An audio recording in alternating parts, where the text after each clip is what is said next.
Traveling now on planes, trains, and pretty much all other public transport are going to have to wait a little while longer to take their masks off. The CDC just announced it's going to extend its travel mask mandate to May 3rd now. This extension comes on the heels of Philadelphia's order to reimpose its indoor mask mandate in the city there just days from now. So let's bring in Dr. Marc Siegel. He's a professor of medicine at NYU Langone, also a Fox News contributor. Dr. Siegel, what do you make of this extension of the federal mask mandate? I think it extends the inconsistencies, Jillian, of the whole situation. What do I mean by that? CDC just recently, a couple of weeks ago, said, okay, now we're going to focus on severity, on hospitalizations, on deaths, not so much on case numbers. Meanwhile, everything has gone down, including case numbers. Hospitalizations are at the all-time low from the beginning of the pandemic. Deaths have gone down below 650 for the first time in a really long time. And case numbers are under 30,000 a day. So at the time when that's happening, and I want to add the most important thing, I've now got therapeutics. I can report to you that I can get Paxlovid. I can get it from CVS. I can get it from a lot of pharmacies. The monoclonal antibodies that work against the BA.2 variant, I've had no trouble getting that. So I have therapeutics. I got plenty of vaccines. I've got plenty of rapid tests. And I've got a virus that, for the most part, is less severe, and there's less of it around. So why would one place have a mask mandate and another not? And the last point is, if you've been on a plane lately, you're going to find half the people not wearing them properly or taking them off for hours to eat. There's no sense that you're making a safer environment there. The Surgeon General told me today in an interview I just did that he thinks the reason it's staying in place is for people that have to go to work and have no other way to go there, and he wants a safe environment. CDC wants a safe environment. I don't think it's even working.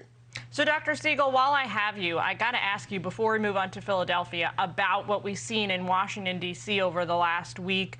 According to CDC data, D.C. has a 75% surge in cases over the last 2 weeks. You only need to look so far as down the street from us here at Fox News to Capitol Hill to the White House. What do you make of all the very bad behavior we've seen when it comes to protecting other people?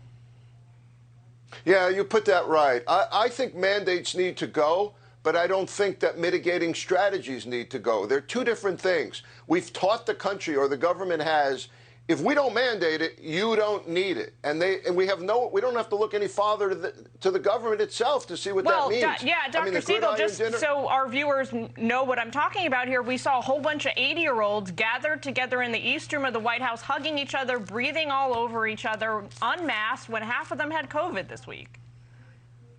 There was the famous viral kiss. Now, the president didn't get COVID from it, but Nancy Pelosi, with COVID, was kissing the president, and he was kissing her back. We don't need that kind of huddling together. Whatever happened to social distancing? Better ventilation. I personally, if I was going to an event like that, would be wearing a mask. I might not choose to go to it. I don't think you can go from, and clearly the key here is choice, by the way. It's not mandate, it's choice.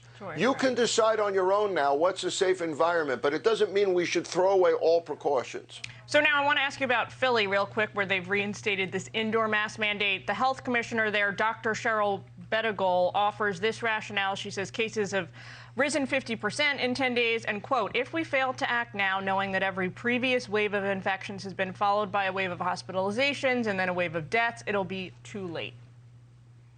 Completely disagree with her. She's sending the wrong message. Let's look at the numbers. Early January, over 6,000 cases in Philadelphia County. Yesterday, 330 cases, Jillian, and 0 deaths. Hospitalizations at an all-time low in Philadelphia. They ticked up 100 cases, and she's sounding the alarms. You know what that does? It causes more COVID fatigue. And it's milder. I just said we have treatments. So a slight uptick in cases in an area where there's plenty of immunity around, a lot of vaccination in Philadelphia, and a lot of people have had Omicron BA.1.